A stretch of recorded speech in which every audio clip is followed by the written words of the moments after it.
Patricia, after 19 years, we're consolidating leadership, Brent said while checking his phone. Clean out your office today. I sat across from him, absorbing the impact of his words while he continued scrolling through his messages. The corner office that had witnessed countless million-dollar decisions now felt sterile and cold. 19 years of service dismissed during a casual lunch-hour meeting. I understand, I replied, my voice steady despite the shock rippling through me. Thank you for the opportunity to have served Drexler Capital all these years. Brent finally looked up, seeming almost surprised by my composure. He had expected tears, perhaps a scene, something to justify security escort protocols. My calm acceptance appeared to both relieve and disappoint him. Human resources will handle your exit paperwork, he continued, already turning back to his computer screen. Jennifer will coordinate your final paycheck and severance. I nodded, stood up, straightened my blazer, and walked out. The glass door closed behind me with a soft click that somehow felt more final than a slam. My name is Patricia Long. At 58 years old, I've dedicated nearly 2 decades of my life to Drexler Capital in Minneapolis, Minnesota, building their regulatory compliance infrastructure from nothing. I created the proprietary reporting system that has kept us in perfect standing with the Securities and Exchange Commission for 15 consecutive audits. My work wasn't glamorous or celebrated at company gatherings, but it was meticulous, crucial, and, until today, valued. As I walked back to my office, passing colleagues who had no idea what had just transpired, I thought about the SEC audit scheduled for the following Wednesday. For 5 months, I had been preparing the necessary documentation, running the complex algorithms that generated our compliance reports, and arranging the data that would demonstrate our adherence to federal regulations. I reached my office and closed the door, leaning against it for a moment. On my desk sat the preliminary audit materials, a stack of annotated printouts only I fully understood. My computer contained the only complete map of our reporting system architecture. My password-protected drives held the verification codes required to certify our final submission. And now I had until 5 p.m. to pack my things and leave. I looked at my calendar, where next week's SEC audit was highlighted in red. 5 business days away. I didn't smile. I didn't need to. The timer had already started counting down, and Brent had just cut the only wire that could disarm it. I first joined Drexler Capital in 2004 when it was still a mid-sized investment firm with ambitious growth plans. I had spent the previous decade building regulatory systems for banks, and Drexler needed someone who could establish a robust compliance framework to support their expansion. We need someone who understands where the industry is going, Harold Drexler, the founder, had told me during my interview. Someone who can build us a system that will grow with us. Harold was a visionary who understood that proper compliance wasn't just a regulatory obligation, but a competitive advantage. Under his leadership, I designed a proprietary reporting system that anticipated regulatory changes years before they were implemented. When the 2008 financial crisis hit and new regulations poured forth, Drexler Capital was prepared while competitors scrambled. "That's why I hired you, Patricia," Harold had said, clapping me on the shoulder after we sailed through our first post-crisis audit. "Because you see around corners." For years, I had worked 60-hour weeks, continuously updating and refining the system. I trained staff, documented processes, and personally handled the critical verification steps that required my specialized credentials. When Harold retired 5 years ago, passing leadership to his son-in-law Brent Covington, I had hoped my contributions would continue to be recognized. But Brent was different. He saw compliance as a cost center rather than insurance against catastrophe. In quarterly meetings, he would glance at his watch while I explained system updates. During budget discussions, he questioned the resources allocated to my department. Gradually, my team shrank from 12 specialists to just 4, with most of the institutional knowledge concentrated in my head by necessity. "We need to run lean," Brent would say. "The market rewards efficiency." What he never understood was that my department's efficiency came from expertise, not headcount. I had designed the system to require minimal personnel, but those who operated it needed specialized knowledge that took years to develop. Last month, during our preparation for the upcoming SEC audit, I had requested a meeting with Brent to discuss succession planning. At 58, I wasn't planning immediate retirement, but I wanted to ensure continuity. We should establish a knowledge transfer process, I had explained. The reporting system requires specific expertise that currently resides primarily with me. Brent had nodded, made a note, and promised to follow up. That follow-up, apparently, was today's dismissal. As I began packing my personal items, I glanced at the photos on my desk. My husband Thomas, our daughter Elaine, our golden retriever Max. They would understand. They had seen the changing culture at Drexler firsthand through years of company events that gradually became more ostentatious and less substantial. By 3 p.m., I had filled 2 boxes with personal belongings. My desk was almost cleared, save for my company laptop and the stack of audit preparation materials. Jennifer from Human Resources appeared at my door, her expression carefully neutral, but her eyes betraying discomfort. "Patricia, I have your exit paperwork," she said softly, closing the door behind her. "I'm so sorry about this." Jennifer was 32 and had been with the company for only 4 years. She couldn't possibly understand the depth of what was happening, but her sincerity was appreciated. "Thank you, Jennifer. These things happen in corporate life," I replied, accepting the folder she extended. "The severance package is 6 months," she explained, pointing to the highlighted sections. "And your health insurance will continue through that period. You'll need to sign here acknowledging receipt." As I reviewed the documents, I noticed a non-disclosure agreement and a non-disparagement clause.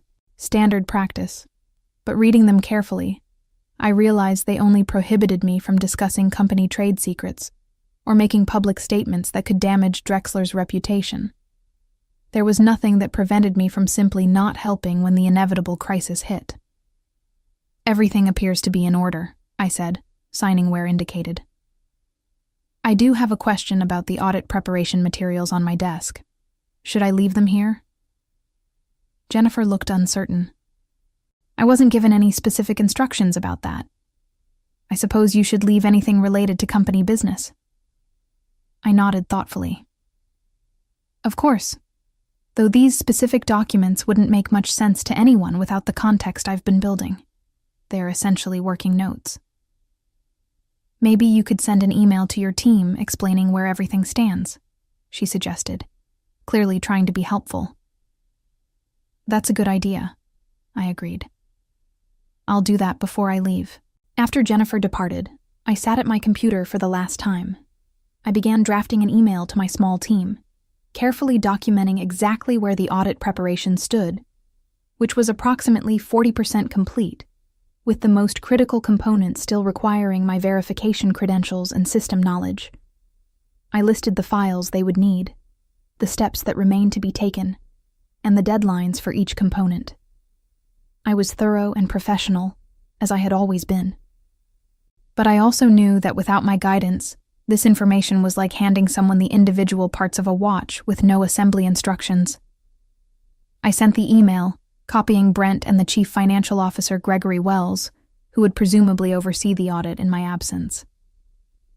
Then I gathered my boxes, took one last look around the office that had been my professional home for almost 2 decades, and walked out.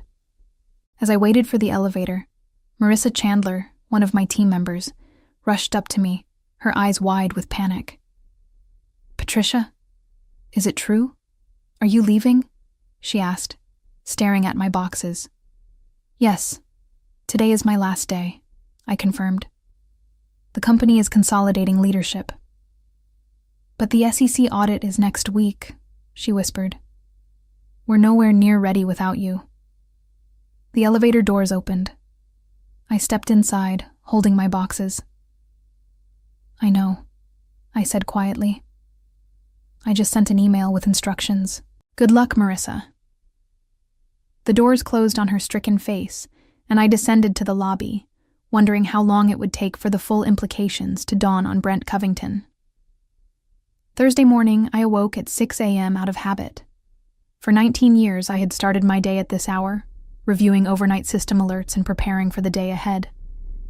Today, there were no alerts to check, no reports to review. I lay in bed beside my sleeping husband, Thomas, and stared at the ceiling. The freedom felt strange, hollow rather than liberating. I had always derived satisfaction from solving complex problems, from creating order out of regulatory chaos. That purpose had been abruptly removed, leaving an unsettling void. By 7 a.m., with Thomas still asleep, I went downstairs, made coffee, and opened my personal laptop. Out of curiosity, I checked my company email account, which would remain active for 24 more hours according to standard protocols. 27 new messages had arrived since yesterday afternoon. 3 were automated system alerts, indicating that scheduled verification processes had failed to complete, processes that required my authentication. 8 were from Marissa and other team members, asking increasingly urgent questions about specific audit preparation steps. The rest were from various executives, gradually escalating the matter up the chain of command. The most recent email had arrived at 6:42 a.m. from Gregory Wells, the CFO. Patricia, I understand your departure was sudden, but we urgently need clarification on the audit preparation status. The instructions you provided are insufficient for completion. Please call me at your earliest convenience to discuss transitional support. I closed my email without responding. Thomas appeared in the kitchen doorway, his silver hair disheveled from sleep. Checking up on them already? He asked with a knowing smile. I closed my laptop. Just curious. Thomas poured himself coffee and sat across from me. A retired engineer, he understood complex systems and the problems that arose when they were mismanaged. How long do you think it will take them to realize they're in trouble? He asked. By tomorrow afternoon, they'll understand the magnitude of the problem, I replied. The system will lock them out of critical functions when verification windows expire. Gregory is smart enough to recognize the implications, even if Brent isn't. And what will you do when they call? I considered the question carefully. I'm not obligated to provide free consulting after being dismissed. If they want my help, they'll need to make it worth my while. Thomas nodded. 19 years of loyalty deserved better than a lunch-hour dismissal. By noon, my company phone began ringing. I recognized Gregory's number but let it go to voicemail. 3 more calls followed over the next 2 hours, along with text messages requesting urgent contact. At 4 p.m., I received a call from a number I didn't recognize. Curious, I answered. Patricia Long speaking. Ms. Long, this is Alan Westbrook from Kestrel Investment Group, said a composed male voice. I hope I'm not intruding, but I heard about your departure from Drexler Capital. I'd be interested in discussing potential opportunities with our firm if you're open to conversation.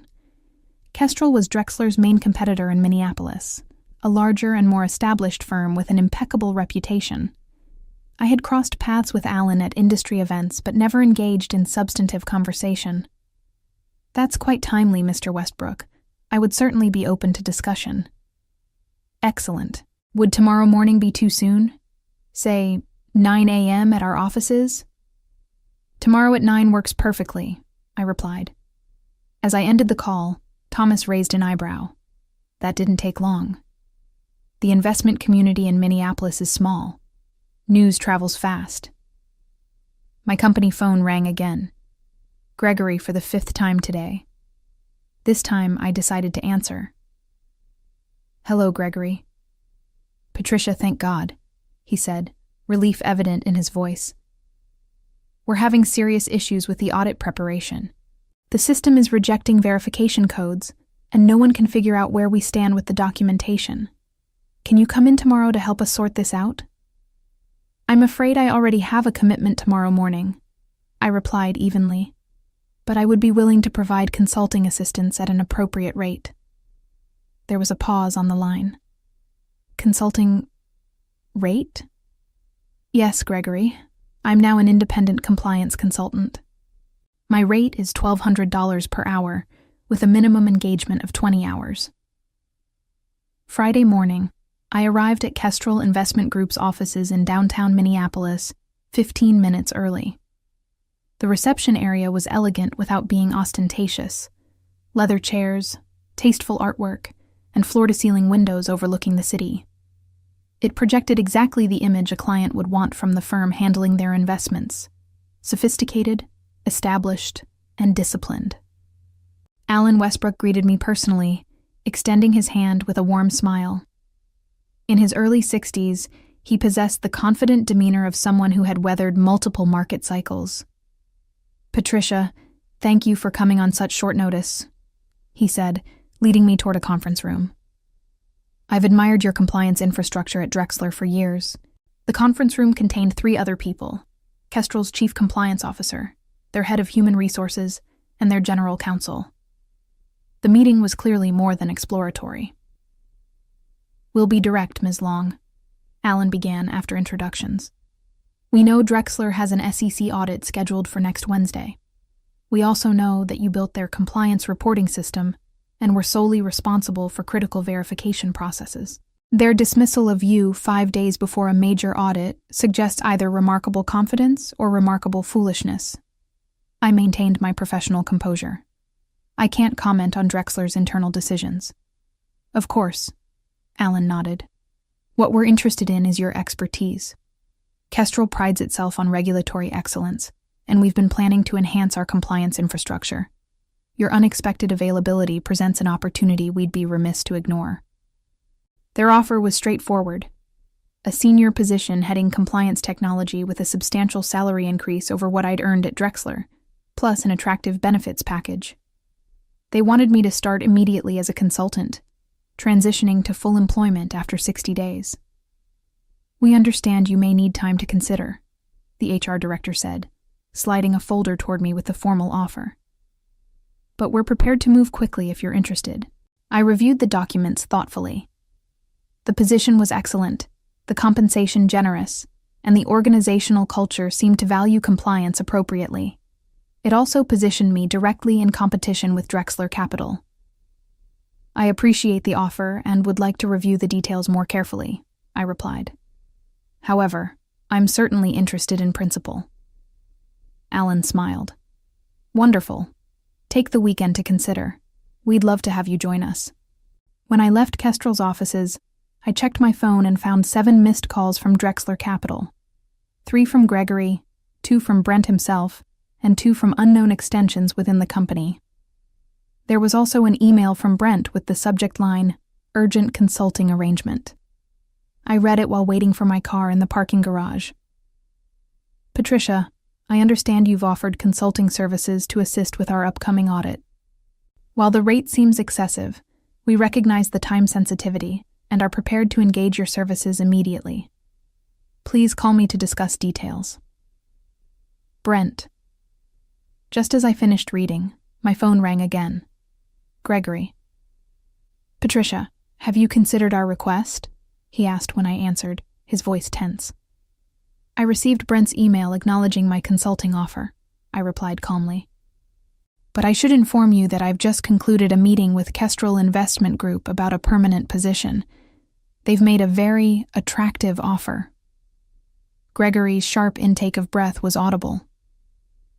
"Patricia, please, we're in a critical situation. The system is generating error messages we don't understand. The audit team arrives in 5 days. I'm aware of the timeline, Gregory. Brent has authorized your consulting rate. Can you start today, right now?" I paused, allowing the moment to breathe. "I have another commitment this afternoon. I could potentially begin Monday morning at 8 a.m. "Monday morning," he repeated, clearly calculating the remaining workdays before the audit. "That leaves us just Monday and Tuesday to prepare." "Yes," I replied simply. "That's correct." By Monday morning, the panic at Drexler Capital had reached fever pitch. Over the weekend, I had received 17 more calls and 15 emails, escalating in urgency. I had responded only to confirm that I would arrive at 8 a.m. Monday as agreed, with a signed consulting contract in hand. Walking into the building felt surreal. The security guard, Roberto, greeted me with confusion. Ms. Long, I thought you left the company. I'm here as a consultant today, Roberto, I explained, showing him the visitor pass Gregory had arranged. Oh, I see. They've been in quite a state since Thursday. Mr. Wells was here until midnight Saturday. The elevator ride to the 14th floor was quiet. I had deliberately arrived carrying nothing but my purse and a thin portfolio containing the consulting agreement. I wore a new suit, charcoal gray with subtle pinstripes, purchased over the weekend specifically for this occasion and for my upcoming meeting with Kestrel on Wednesday. It was important to mark visually that I was no longer an employee but an outside professional. The office was unusually active for 8 a.m.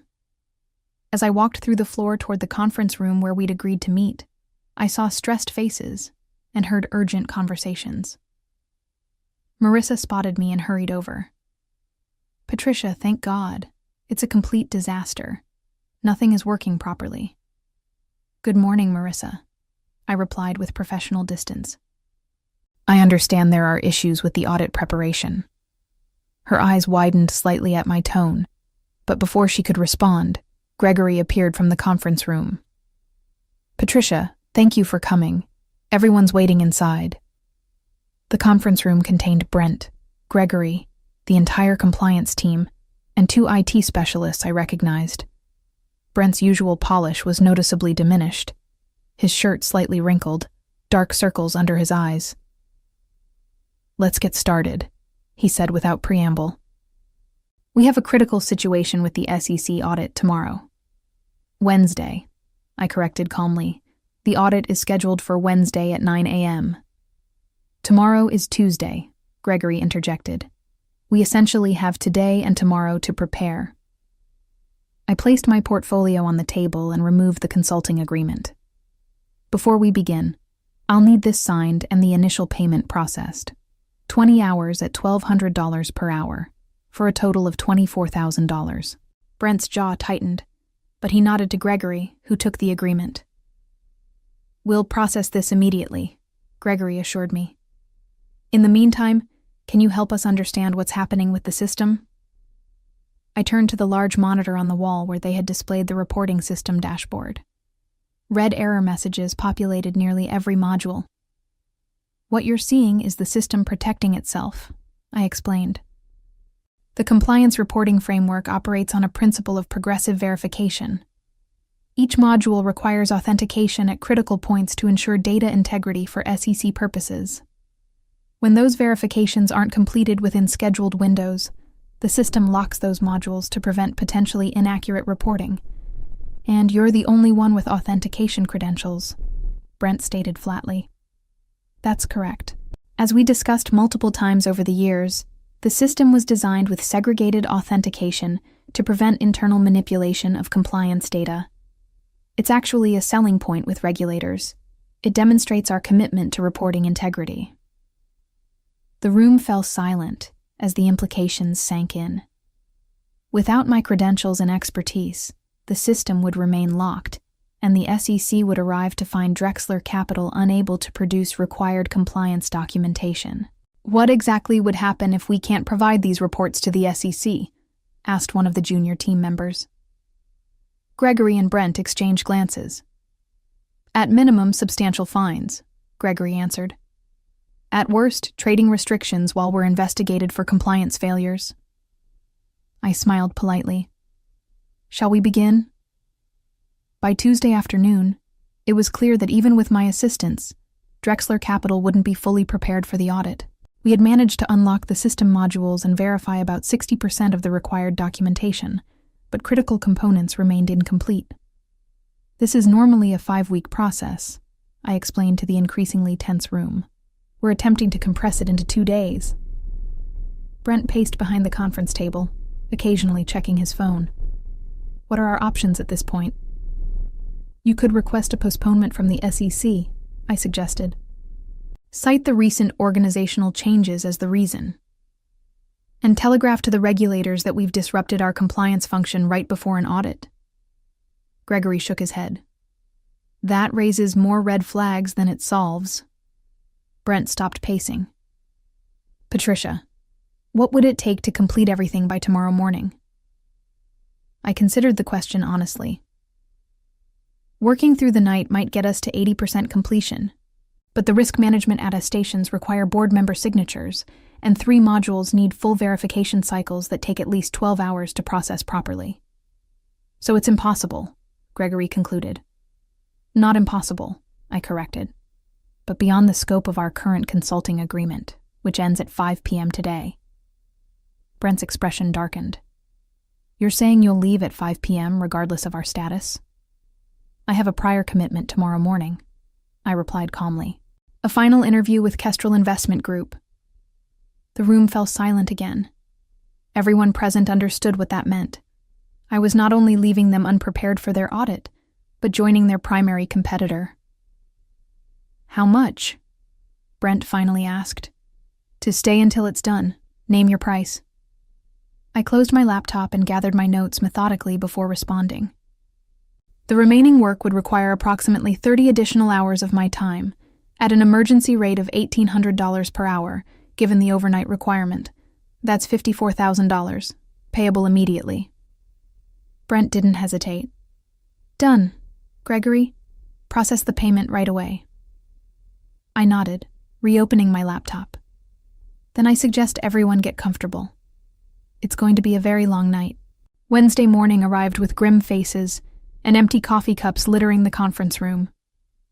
We had worked through the night, and while we'd made substantial progress, the system was still processing final verifications when the receptionist called to announce that the SEC audit team had arrived. They're early, Gregory muttered, checking his watch.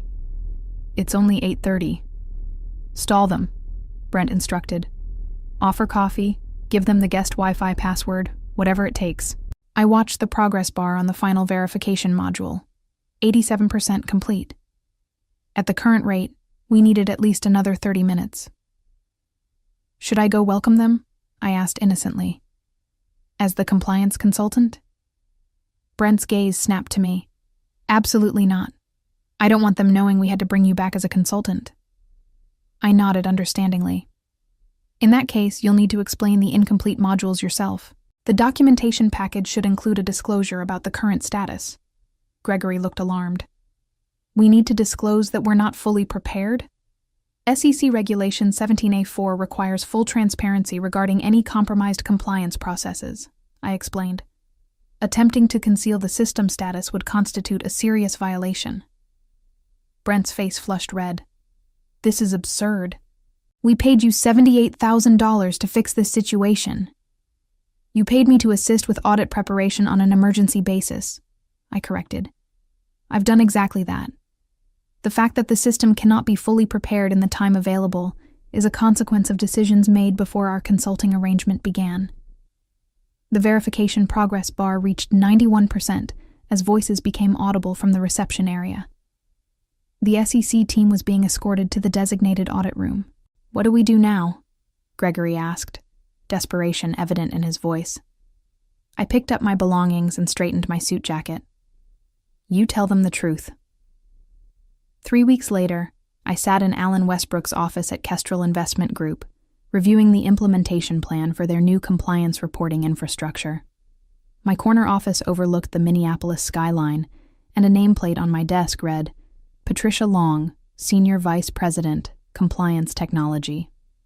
Alan entered with a newspaper, smiling as he placed it on my desk. Have you seen today's business section? The headline read, Drexler Capital faces regulatory sanctions following failed SEC audit. The article detailed how the firm had been assessed a $2 million fine and placed under enhanced supervision after significant deficiencies were discovered in their compliance reporting. Trading restrictions had been imposed on certain investment products until remediation was completed. Unfortunate, I commented, pushing the paper aside. Certainly for them, Alan agreed, taking a seat. Though I understand Brent Covington is no longer with the company. That was news to me, though not entirely surprising. The board finally recognized his judgment issues. After a $2 million fine and trading restrictions, I believe they had little choice. The word is that Harold Drexler himself came out of retirement temporarily to stabilize the situation. I felt a twinge of satisfaction at that. Harold had always respected my work and understood its value. Had he still been in charge, I doubt I would have been so unceremoniously dismissed. "How's our new system implementation progressing?" Alan asked, changing the subject. "On schedule. We should have the framework completed within 6 weeks, well before our next audit cycle." "Excellent. The board was extremely impressed with your presentation last week. They've approved the additional budget you requested for specialized staff." As Alan left, I turned back to my computer, where I was drafting job descriptions for the compliance technology team I would be building. Unlike at Drexler, this team would have proper redundancies, thorough documentation, and distributed expertise, measures I had advocated for years but had been denied due to budget constraints. My phone buzzed with a text message from Thomas. "Dinner tonight to celebrate 1 month at the new job?" I smiled and replied affirmatively. Life had taken an unexpected turn, but I had landed on my feet, better than on my feet, actually. My compensation at Kestrel was 40% higher than at Drexler. My role had expanded, and the culture valued regulatory excellence as a competitive advantage rather than a necessary evil.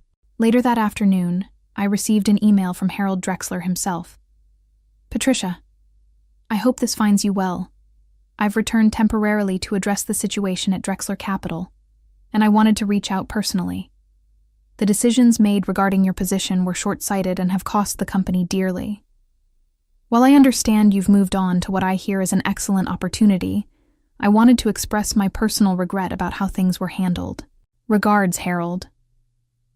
I appreciated Harold's message but felt no inclination to respond immediately. Perhaps in time the sting of dismissal would fade, but for now I was focused on building something better at Kestrel. The events of the past month had taught me an important lesson. True value isn't always recognized until it's gone. Expertise built over decades cannot be consolidated away without consequences. And sometimes, the most powerful revenge isn't taking action. It's simply stepping aside and allowing reality to deliver its own harsh lessons. As I looked toward the future, I knew that the best response to underappreciation wasn't bitterness, but excellence on a new stage where that excellence would be valued. And that's exactly what I intended to deliver.